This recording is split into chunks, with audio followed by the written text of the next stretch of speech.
Welcome to the Halo Effect, hospitality stories with Ashleigh and Michael Donald.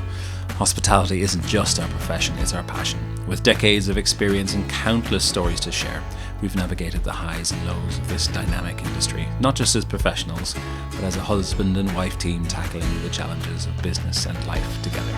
This podcast is your invitation to step behind the curtain of the hospitality world.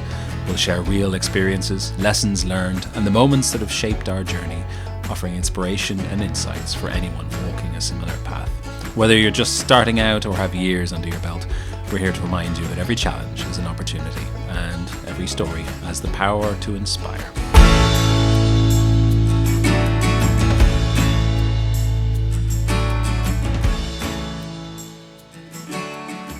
Hello and welcome to the Halo Effect Hospitality Stories with Ashleigh and Michael Donald. Today we're looking at fractional marketing. It's becoming a serious advantage for hotels in 2026. As hotel marketing evolves, it's not just about campaigns and content, it's about leadership across the brand, revenue, operations and guest experience. So I think, Ash, what is fractional marketing?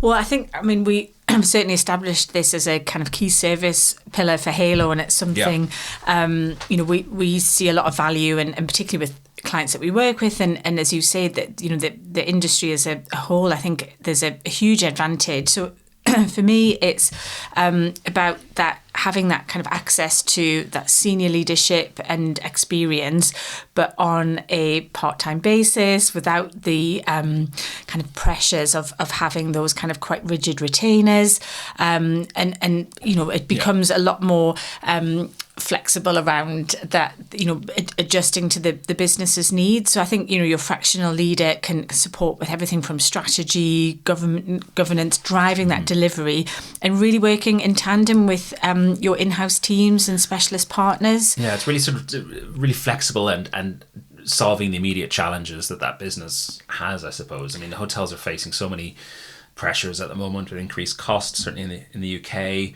really tight margins, recruitment challenges. AI is completely changing the way we search for hotels. The data rules are completely changing as well, cookieless marketing, etc. And guests' expectations are consistently evolving. Yeah, exactly. And I think, that fractional support, I suppose, comes in with working hand in hand with your team, but I suppose can bring in a lot of those kind of wider insights and support you with executing it. And in my view, we're talking about marketing here, but it only works when it connects your brand promise with your delivery from a guest and a team perspective. So I think that's where the whole kind of guest experience, service culture of team members and marketing are so intertwined because of all of the changes that you've just mentioned. Mm-hmm. And that can go both ways, can it? Like you can overpromise, and then the guest experience is underwhelming. And it can go the other way. You can underpromise. You can fail to kind of pick out your key points and make constant contact with people, and people then arrive and they're, wow, that was amazing. That was so much kind of better than I thought it was going to be. Yeah. But the problem is then you're probably not going to be as busy. Attracting those people to book. So I think, that clarity and consistency, and I think really that's where, we recognise how busy, all teams are across hospitality, whether you're sort of sat in the marketing team, revenue, whether you're in operations. So I think, having that fractional support to sort of kind of cut through a lot of that and really help to prepare, whether it's a critical path for launch. And often that's, where we are sort of parachuted in, is with those kind of relaunches, rebrands, repositioning, creating something from scratch where we can support the in-house team and really kind of, lead on the delivery of that and do, some of the heavy lifting. And I think, both you and I have worked in hotels for many years. We've walked a mile in their shoes, and, we get it. We understand how to kind of work in partnership with all of the different agencies that they might work with and how to deliver things on time. So I think, we're not, whilst we offer strategic direction as part of what we do, I think the area where we can add a lot of value is actually that implementation.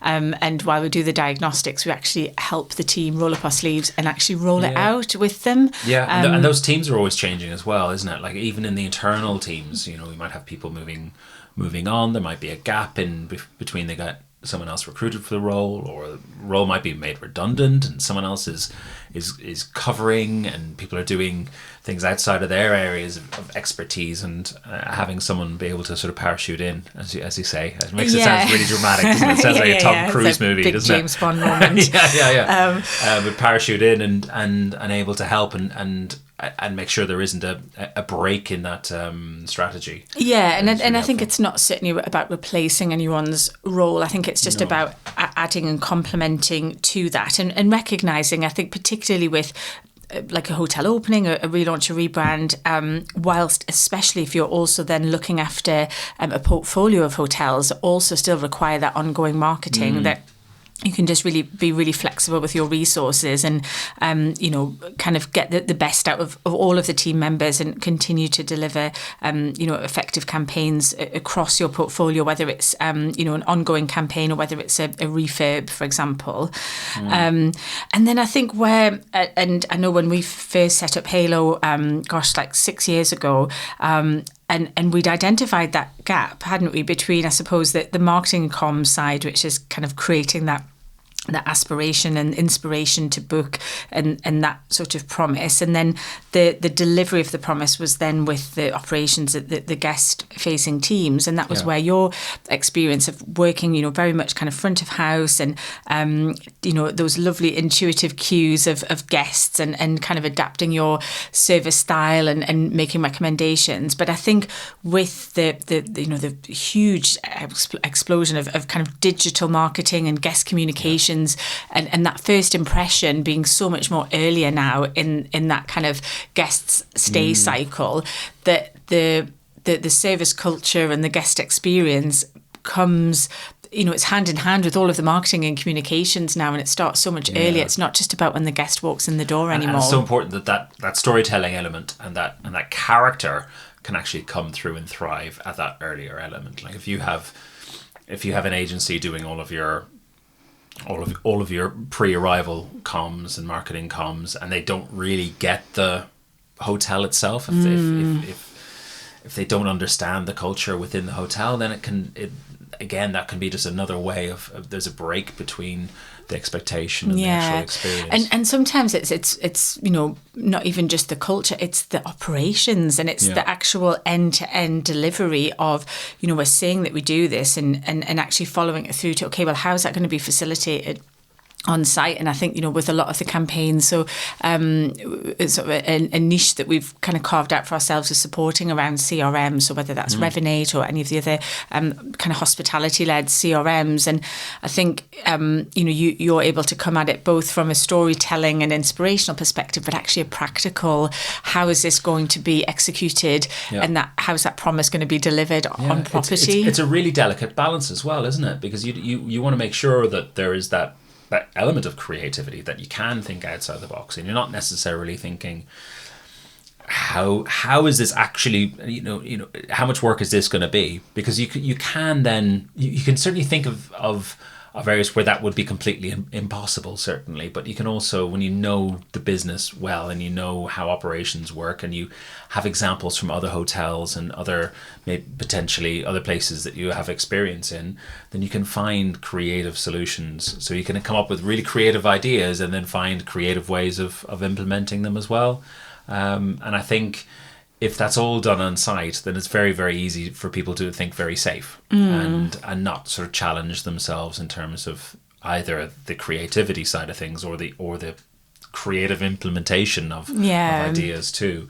And that sometimes it holds people back from really pushing the needle and doing something that guests are going to love. And I think, we do have the I suppose, unique position of sort of seeing some of those industry best practices and working with multiple different properties, different sizes, different audiences. And we're also in touch with a lot of other consultants and kind of, sharing those insights and knowledge that we can kind of bring to the table. And, both you and I have worked in-house in the hotels, and, you're often so busy with the day-to-day and you keep your finger on the pulse and you're speaking to colleagues and other friends in the industry.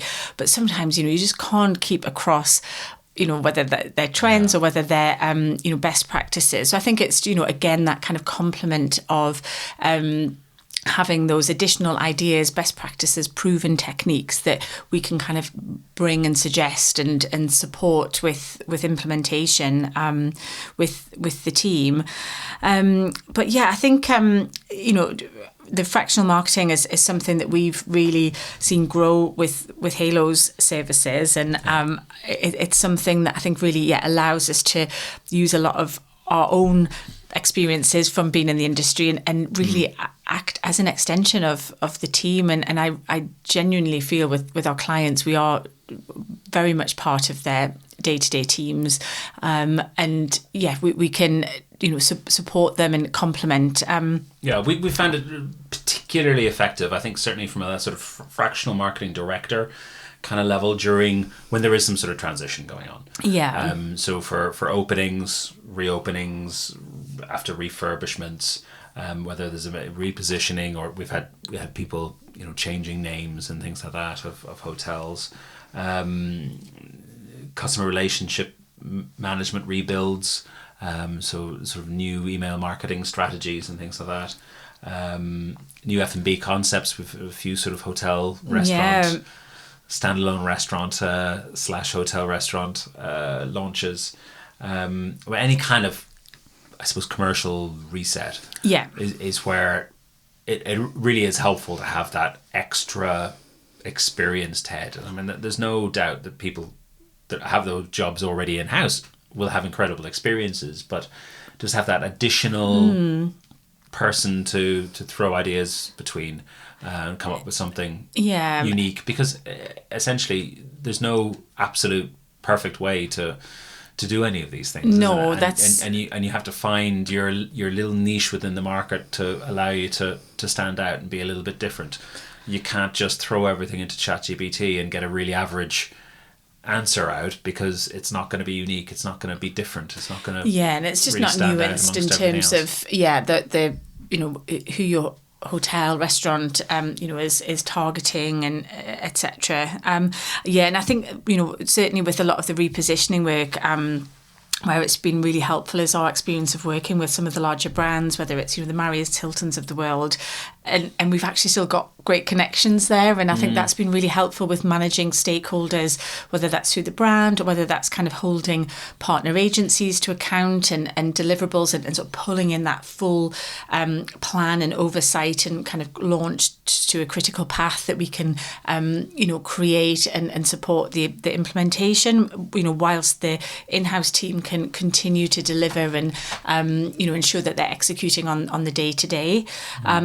And I think it, as you say, sort of parachuting in on that really flexible basis, and it might be that once that project is launched, great, that thank you so much, we've now kind of established ourselves in-house, and we'll be a cheerleader from the sidelines, and then often it can transition into more of a ongoing support that could be project specific depending on what else is coming up, or there's another hotel in the portfolio that might be going through the same process, or it's actually just, again, sort of a fractional leadership for a team that might not have a director role, and it just gives that additional support and consultation with the senior leadership team as well. But where I think, so kind of from a marketing perspective, there's all the kind of launch, etc. But then I think where we've really enjoyed doing projects is where we've worked very much kind of dovetail around your experience of service culture and the kind of the team experience, and using service culture as a bit of a commercial lever, and looking at everything around that reputation management and onboarding team members and getting them really kind of sort of bought into the brand and what that looks like in terms of the way they speak to the guests, and so it's not just the words on the paper. It's not even paper anymore, is it? But it's not just the words and the images and that visual communication. It's more around that intuitive team member. I think that the most important thing there is everything comes across as really authentic, and essentially it won't ever feel authentic if a member of the team is just spewing out words without even seeming like they understand what they mean. You know what I mean? Like, so if they're just sort of saying things and then you see them, you look across the room and then they're just standing there with their hands in their pockets chewing gum or something like that, and you're like, okay, well, that they were putting on a show, but it didn't feel authentic. You know, yes, of course there's a theatrical element to everything, and you are putting on a bit of an act, but it has, you know, like the best actors, they inhabit that role, they feel it, and everything really communicates through what they do and everything that you see during your stay at the hotel. And I think making sure that any sort of branding is communicated to the team in a way that they understand and still feel that they can be themselves to a certain extent. Yeah. I think when you throw in, you need to use these phrases. I remember it was really interesting talking to some of the team when I first moved to Newcastle and worked in a hotel, and talking to some of the team, and I was like, you know, that person didn't seem to understand what you were saying when you were checking them in, and they said, okay,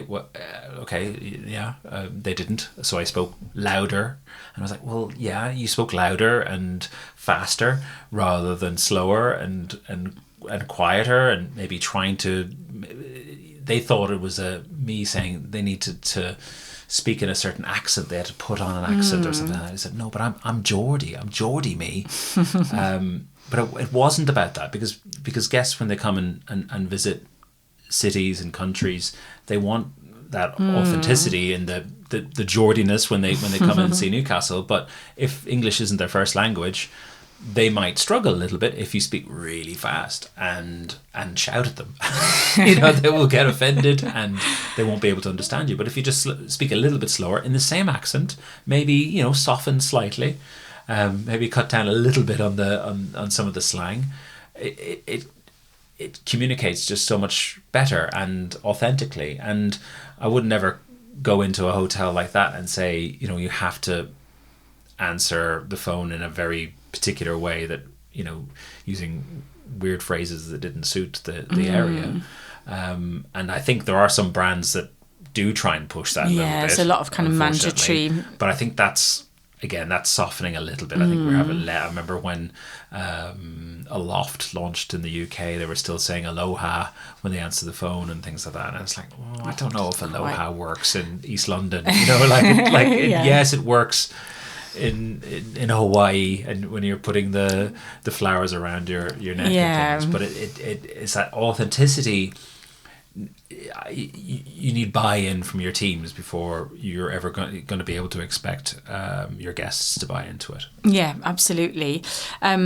And I think, as you kind of mentioned, that translating of the sort of brand pillars into the service behaviours, the way that we communicate, you know, internally as a team, and also then obviously with the guest is just those kind of consistency and I really like that point around having that consistency but still allowing for that personality. And I think there's a lot of hotels do that really well, and the one that springs to mind is the Goring for me. And just there's, you know, that you're going to get exceptional service, but it's done with just such personality. And I think it's really encouraged for, you know, that for the team to shine through with their unique personalities. However, there's still that expectation of certain you know, service delivery and service kind of touch points throughout the stay.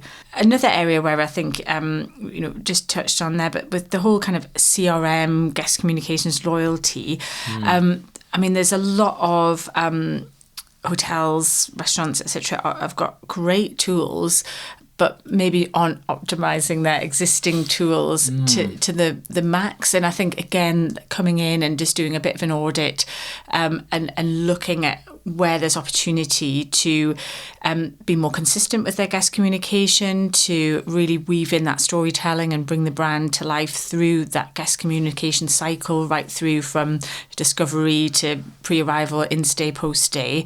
And I mean, that's certainly an area where you've worked really closely with hotels to kind of build their whole kind of CRM strategy. Yeah, I think certainly in from sort of 2025 and into 2026 now, we've been doing a lot of work with Revinate. which is sort of email marketing CRM for hotels.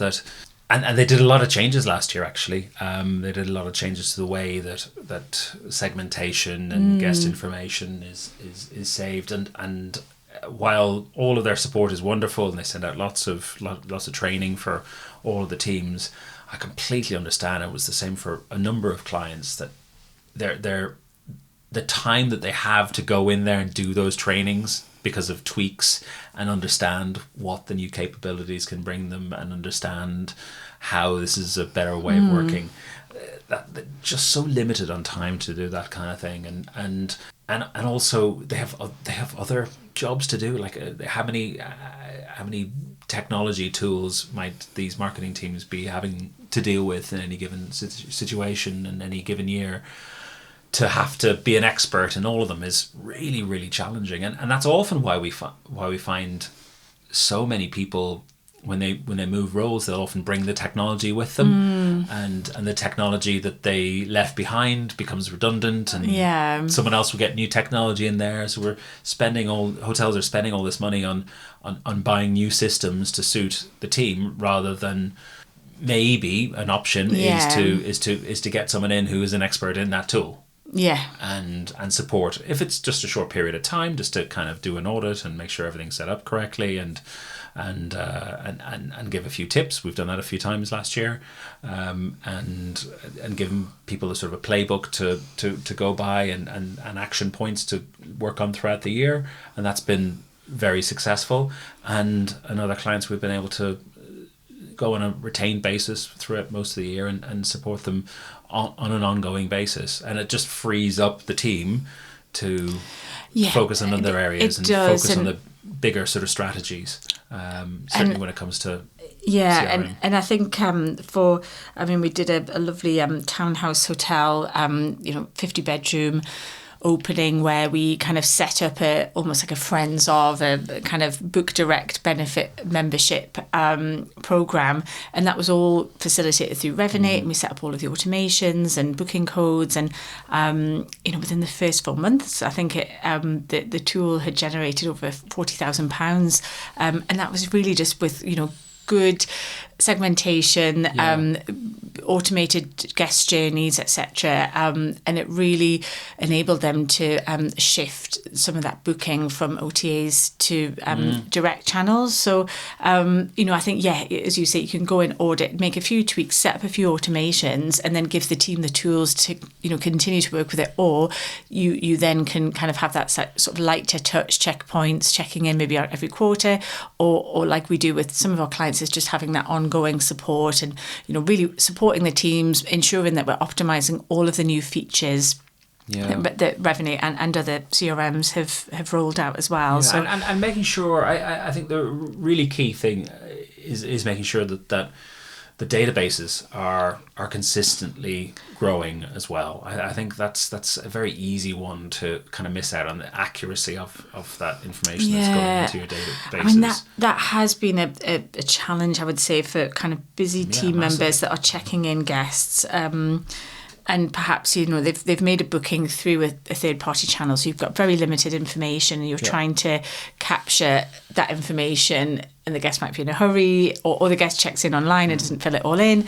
So it's I think trying to communicate the benefits of why this accurate data is going to, in the long run, support the hotel in their kind of ongoing loyalty marketing initiatives, but it can be hard, can't it? Because sometimes absolutely. You're looking at it often with the marketing team, but actually you need that cooperation and collaboration with the operations team.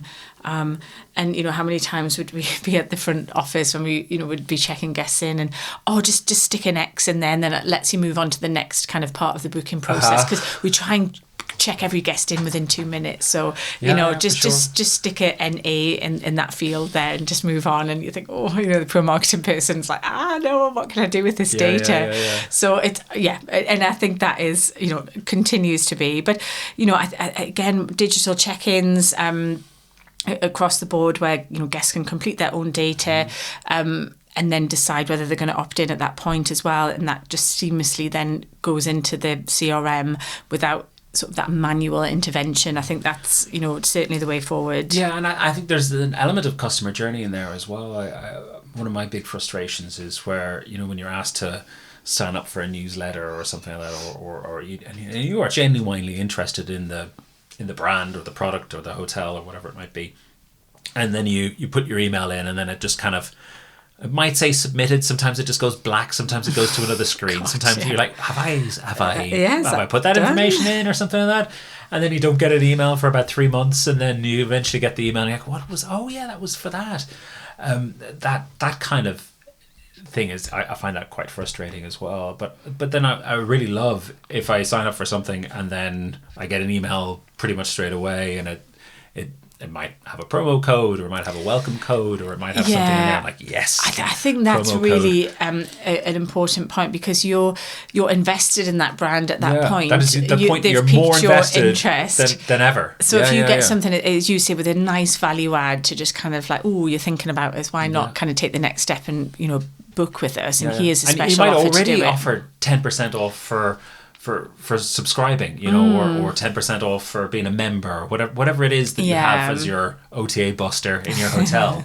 And it's just about, if someone actually does do that, you're just sending them either a reminder, or maybe it's new news, whichever it is. You know, you have that offer in there. Whatever your book direct offer is, you have that, letting them know about that straight away, because they might not have clicked through all of your website.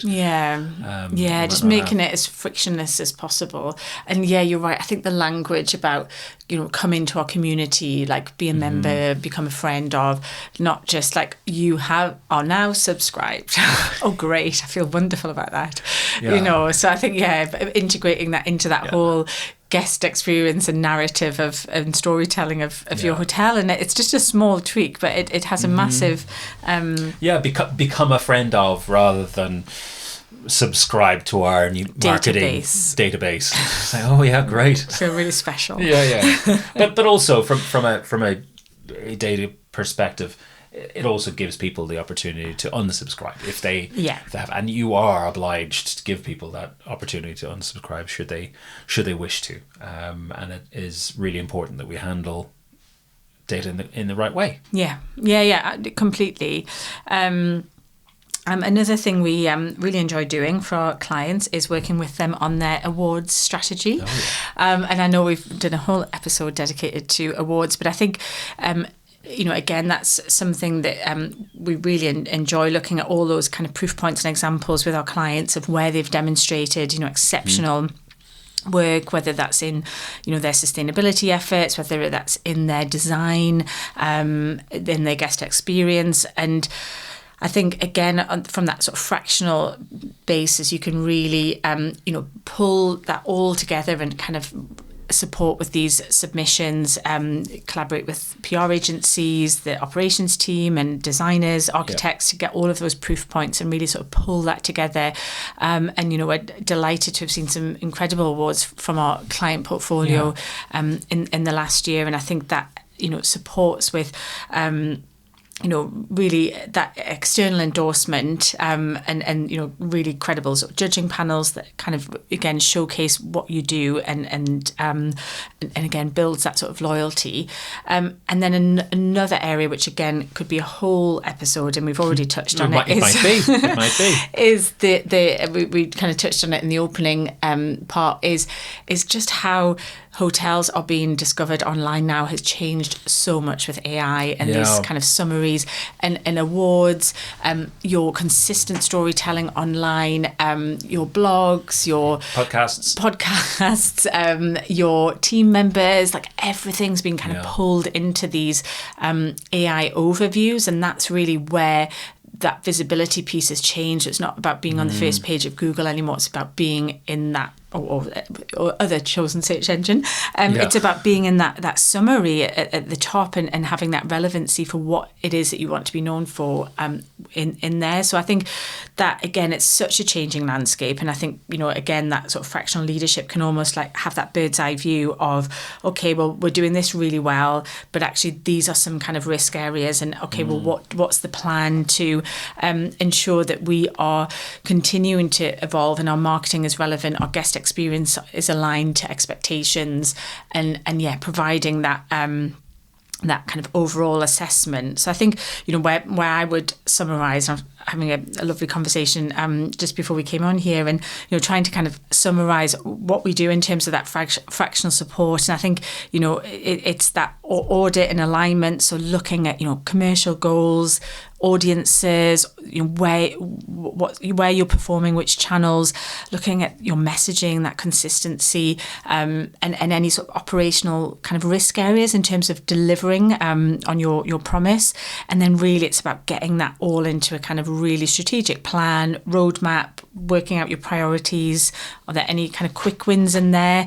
And then from a kind of guest communications perspective, it's looking at your campaign calendar, whether that's aligned to seasonal moments, cultural moments.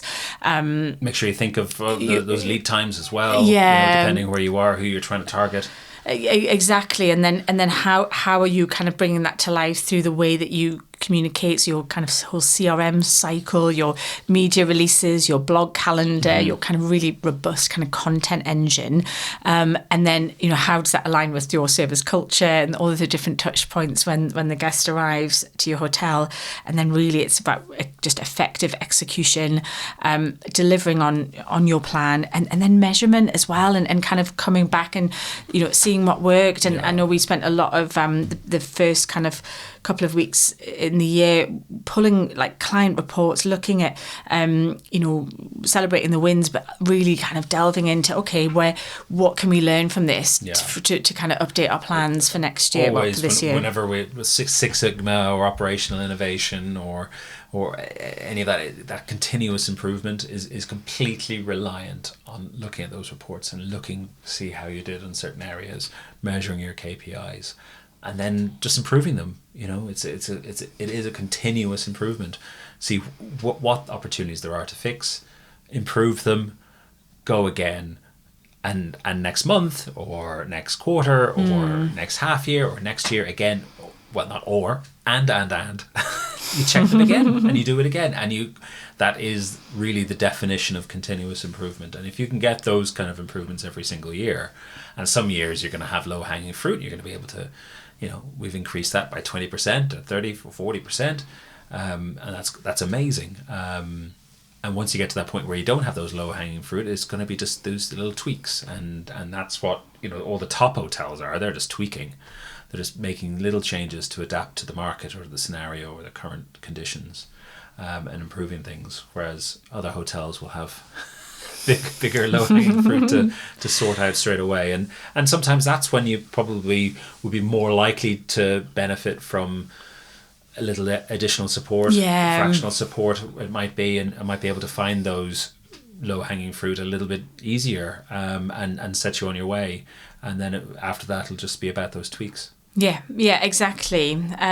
So I think really to kind of round and conclude and wrap us up, fractional marketing leadership really works best when it's connected with your brand, your guest experience and service culture, and then that's executed through a really effective CRM and kind of content strategy. We recognise that hotels, that there's no lack of effort and focus, but I think just having that fractional leadership support for key periods, or just to kind of periods of transition, you put it earlier, I think just helps to kind of benefit and complement what you're doing in a really flexible basis with no rigid kind of contracts and things in place. So I think certainly you can certainly find yourself being busy but not necessarily getting better at things or seeing that kind of movement. So that's probably where there might be an opportunity to get in there and share a little bit more insights and get things moving in the right direction, and utilizing all that energy. I mean, that's if you're putting all that energy into something and not getting the results, it can be really disheartening. And the people in your team that are there who are working so hard, it won't last forever. I mean, you can't keep on putting a huge amount of effort into things and not getting positive results, because it just breaks it breaks you. There's sort of morale impact.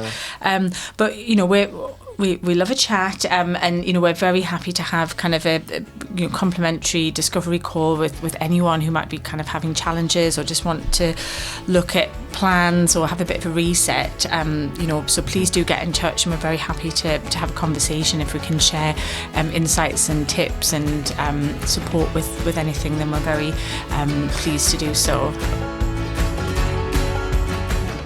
Thank you for listening to The Halo Effect, Hospitality Stories with Ashleigh and Michael Donald. We hope today's episode has offered some insights and encouragement to anyone navigating the world of hospitality or entrepreneurship. We'd love to hear from you. If you have a question, want to suggest a topic, or interested in just joining us as a guest, you'll find our contact details in the show notes. Don't forget to follow, like, or subscribe to The Halo Effect on your favourite podcast platform so you never miss an episode. Until next time, thank you, and we can't wait to welcome you back for more stories and inspiration.